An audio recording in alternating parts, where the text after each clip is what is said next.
جو غزوہ کرے گا فتح بھلے کب جا کرو، جو جنگ کرے گا وہ پہلا لشکر اس کے لیے مغفور اللہ، اور 7 لشکر اس یزید والے لشکر سے پہلے جنگ کر چکے تھے۔ یزید کیا لگتا ہے تمہارا؟ بشارت میرے آقا نے دی پہلے لشکر کی، وہ گیا 8ویں لشکر میں، تم نے پہلے 7 لشکر چھوڑ دی اور بشارت پکڑ کے اس کے گلے میں ڈال دی، جو بے ایمان دور دور تک حقدار نہیں ہے، جو دشمن اسلام اور دشمن رسول اور دشمن دین ہے، دشمن اہل بیت ہے۔ اگر اس سے بشارت مراد لینی ہی ہے مغفرت کی تو حضور نے تو اول و جیشن کا پہلا لشکر، اور پہلا لشکر گیا 42 ہجری میں، 7 لشکر پہلے جا چکے ہیں۔ اب رہ گیا یہ لشکر قسطنطنیہ جس میں یزید گیا، اس کا قصہ بھی سن لیں۔ اگر اسی پر ضد ہو کسی کی ضد یہی ہو کہ سن 50 ہجری کا لشکر لینا ہے مراد جس میں یزید گیا، تو وہ بھی سن لیں۔ یہ تاریخ الکامل امام ابن الاسیر کی میرے سامنے ہے، یہ تاریخ علامہ ابن خلدون کی میرے سامنے ہے، سن لیں کیسے گیا۔ حضرت امیر معاویہ نے لشکر تشکیل دیا سن 50 میں قسطنطنیہ کے لیے، اور اس کا امیر اور کمانڈر سفیان بن عوف کو بنایا، اس کا امیر اور کمانڈر سفیان بن عوف کو بنایا، اور اپنے بیٹے یزید سے کہا تم بھی ان کے ساتھ جاؤ۔ اس بدبخت یزید نے جانے سے انکار کر دیا، تم اسے جنت گھسیڑتے پھرتے ہو۔ اس 50 ہجری والے لشکر قسطنطنیہ میں بھی جانے سے یزید نے انکار کیا۔ جب انکار کیا فَأَمْسَكَ عَنْهُ أَبُوهُ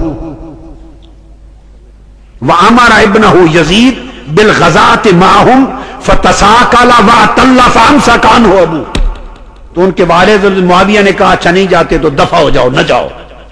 وہ گیا ہی نہیں لشکر، وہ نہیں گیا۔ سن لیں، بتاتا ہوں کیسے گیا۔ لشکر جہاد کے لیے روانہ ہوا، اس نے انکار کر دیا بدبخت نے، وہ نہیں گیا۔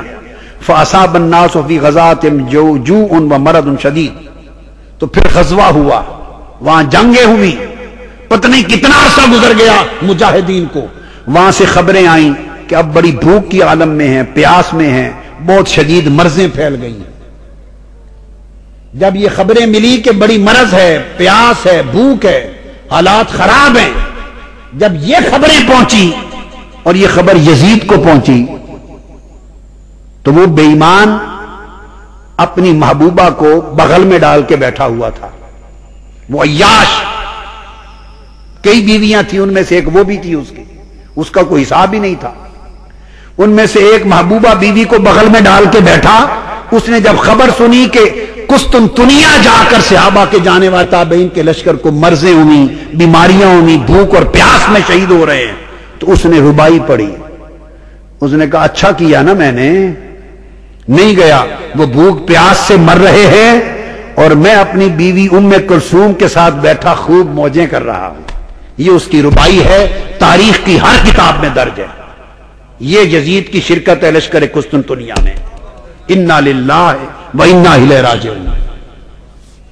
اس نے ربائی پڑھی کہ میں نہیں گیا تو میں اپنی بیوی کے ساتھ بیٹھا موج میلے میں ہوں۔ جب یہ خبر، یہ بیوی اس کی ام کلثوم عبداللہ بن عامر کی بیٹی تھی، شناخت بھی کرا دوں، بہت بیویاں تھیں۔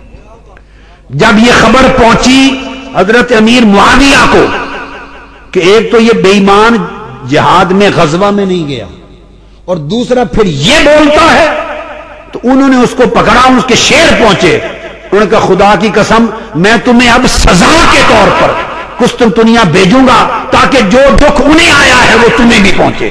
انہوں نے سزا کے طور پہ بھیجا تھا، والد نے سزا کے طور پہ بھیجا کہ تمہیں بھی مزہ چکھاؤں، کہ تمہارے شیر جو پڑے ہیں ان کا مزہ چکھاؤں۔ والد نے سزا کے طور پہ بھیجا، انہوں نے پکڑ کے جنت میں ڈال دیا۔ انا للہ و انا الیہ راجعون۔ یہ ہے واقعہ سن 50 میں یزید کے لشکر میں شامل ہونے کا۔ وہ بطور سزا بھیجا گیا اور پیچھے جا کے شریک ہوا۔ تو جسے سزا کے طور پہ بھیجا جائے وہ مغفرت کا حقدار بنے گا۔ اور ایک بات یہ بھی بات سمجھ میں رکھ لیں کہ مغفرت کی بشارتیں، اس کا مطلب یہ نہیں ہوتا جس کے لیے مغفور لہ کہہ دیا وہ سیدھا جنت میں جائے گا، اس کے بعد کے اعمال کا بھی حساب کوئی نہیں. یہ دین اور اسلام کا قاعدہ نہیں. یہ جو لفظ ایک آیا ہے نا غفر لہم، کیا لفظ آیا ہے؟ غلط معنی نکالنے والوں نے نہ قرآن پڑھا ہے نہ حدیث پڑھی ہے. ان کو معلوم نہیں کہ زبان مصطفیٰ سے جب لفظ نکلتے ہیں مغفور لہم، غفر لہم، دخل الجنہ، ادخلہ اللہ الجنہ، یدخلہ اللہ الجنہ، مغفور لہم، غفرت لہم، حرمہ اللہ عن النار، جب زبان مصطفیٰ سے یہ لفظ نکلتے ہیں تو اس کا مطلب یہ ہے کہ اس عمل کے باعث وہ مغفرت کا حقدار بن گیا، بشرطے کے بعد میں بھی حقدار رہے، بعد میں بدبخت نہ ہو جائے، مرتد نہ ہو جائے، ظلم نہ کرے، ایسے عمل نہ کرے جو مغفرت کے خلاف ہیں، بعد میں ایسے عمل نہ کرے جو جنت کے خلاف ہیں. اگر اسی وقت موت ہو جائے تو یہ توبہ بن جائے گی، مغفرت ہوگی. زبان مصطفیٰ سے ایسے الفاظ کوئی اس ایک حدیث میں نہیں نکلے. اس ایک حدیث میں سنیں 1620 مرتبہ کل حدیث میں مختلف مواقع کے لیے آقا کی زبان اقدس سے غفر لہو کا لفظ نکلا ہے کہ اس کی مغفرت ہو گئی. تو سارے بے حساب بخشے گئے. پھر غفر لہم 66 مرتبہ مختلف حدیث میں آیا ہے. دخل الجنہ کہ سیدھا جنت میں گیا 1412 مرتبہ حدیث نبوی میں یہ لفظ آیا ہے. طلباء بھی یاد رکھ لیں، علماء بھی، مدرس بھی، محقق بھی، مناظر بھی اچھی طرح یاد رکھ لیں. داخل الجنہ کا لفظ 1412 مرتبہ آیا ہے. ادخلہ اللہ الجنہ، اللہ نے اس کو جنت بھیج دیا، یہ لفظ 201 مرتبہ آیا ہے احادیث میں. یدخلہ اللہ الجنہ، اللہ اس کو جنت میں داخل کر دے گا، 25 مرتبہ آیا ہے. مغفور لہم، وہ بخشے گئے، 98 مرتبہ یہ لفظ آیا ہے. غفرت لہم، میں نے ان کو بخش دیا، 62 مرتبہ آیا ہے. حرمہ اللہ علی النار، اللہ نے ان پر دوزخ کی آگ حرام کر دی، 131 مرتبہ آیا ہے. ایک اس حدیث میں، حدیث قیصر روم میں تم نے کیا آسمان سر پہ اٹھا دیے ہیں. معنی سمجھو کہ زبان مصطفیٰ سے جب کلمات نکلتے ہیں تو اس کا مطلب کیا ہے. اس میں شریف فرمایا مغفور لہم، تو یہ نہیں پڑھا صحیح مسلم میں. حضرت عثمان فرماتے ہیں حضور نے فرمایا من ماتا وہو یعلم انہ لا الہ الا اللہ دخل الجنہ، جو شخص مرا یہ جانتے ہوئے کہ اللہ کے سوا کوئی معبود نہیں، جنت میں جائے گا. اب کیا فرماتے ہیں اس حدیث کے بارے میں؟ ہر شخص جنت گیا. حدیث کے معنی ہوتے ہیں، حدیث کے معنی ہوتے ہیں.